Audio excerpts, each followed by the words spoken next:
Alright, scholars, the last time we read chapter 7, and it was Charlie's birthday, and poor Charlie did not find the golden ticket.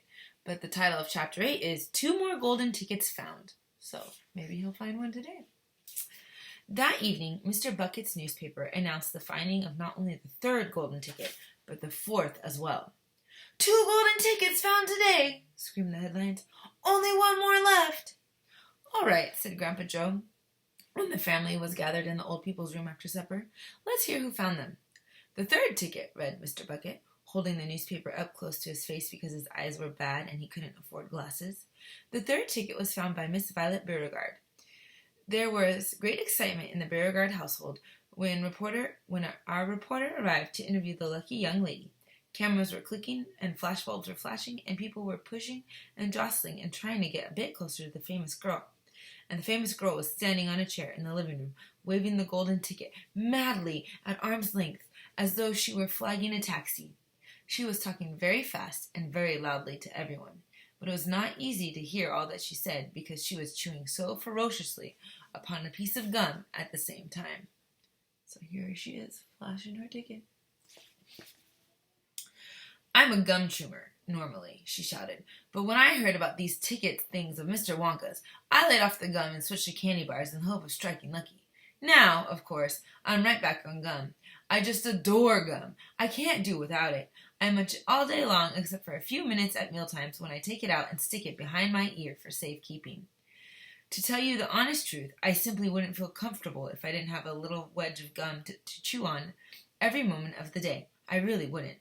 My mother says it's not ladylike, and it looks ugly to see a girl's jaws going up and down like mine do all the time. But I don't agree. And who is she to criticize, anyway? Because if you ask me, I say that her jaws are always going up and down almost as much as mine are, just from yelling at me every minute of the day." "Now, Violet," Mrs. Beauregard said from a far corner of the room, where she was standing on the piano to avoid being trampled by the mob. "All right, Mother, keep your hair on," Miss Beauregard shouted. "And now," she went on, turning to the reporters again, "it may interest you to know that this piece of gum I'm chewing right at this moment is the one I've been working on for over 3 months solid. That's a record, that is. It's beaten the record held by my best friend, Miss Cornelia Prinzmeltel. And was she mad? It's my most treasured possession now, this piece of gum is. At nights I just stick it on the end of the bedpost, and it's as good as ever in the morning. A bit hard at first, maybe, but it soon softens up again after I've given it a few good chews. Before I started chewing for the world record, I used to change my piece of gum once a day. I used to do it in our elevator on the way home from school. Why the elevator? Because I like sticking to the gooey piece that I just finished with onto one of the elevator buttons. Then the next person who came along and pressed the button got my old gum at the end of his or her finger. Ha ha! And what a racket they kicked up, some of them. You get the best results with women who have expensive gloves on. Oh yes, I'm thrilled to be going to Mr. Wonka's factory, and I understand that afterwards he's going to give me enough gum to last me the rest of my whole life. Whoopee! Hooray! Ooh, what do you think about this character? Well, Grandma Josephine has something to say about it. "Beastly girl," said Grandma Josephine. "Despicable," said Grandma Georgina. "She'll come to a sticky end one day, chewing all that gum. You see if she doesn't." "And who got the fourth golden ticket, Daddy?" Charlie asked. "Now, let me see," said Mr. Bucket, peering at the newspaper again. "Ah, yes, here we are. The fourth golden ticket," he read, "was found by a boy called Mike TV." "Another bad lot, I'll be bound," muttered Grandma Josephine. "Don't interrupt, Grandma," said Mrs. Bucket. "The TV household," said Mr. Bucket, "is going on with his reading." The TV household," said Mr. Bucket, going on with his reading, "was crammed, like all others, with excited visitors when our reporter arrived. But young Mike TV, the lucky winner, seemed extremely annoyed by the whole business. "Can't you fools see I'm watching television?" he said angrily. "I wish you wouldn't interrupt." The 9-year-old boy was seated before an enormous television set with his eyes glued to the screen, and he was watching a film in which one bunch of gangsters was shooting up another bunch of gangsters with machine guns.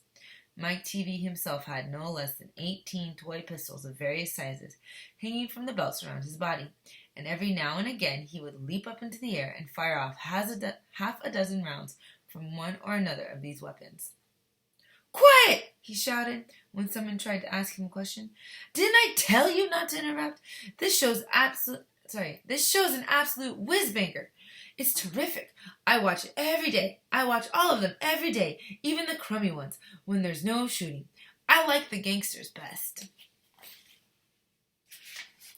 They're terrific, these gangsters, especially when they start pumping each other full of lead, or flashing the old stilettos, or giving each other the 1, 2, 3 with their knuckle dusters.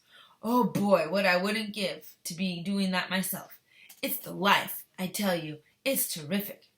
"That's quite enough," snapped Grandma Josephine. "I can't bear to listen to it." "Nor me," said Grandma Georgina. "Do all the children behave like this nowadays? Like these brats we've been hearing about?" "Of course not," said Mr. Bucket, smiling at the old lady in bed. "Some do, of course. In fact, quite a lot of them do, but not all." "And now there's only one ticket left," said Grandpa George. "Quite so," sniffed Grandma Georgina.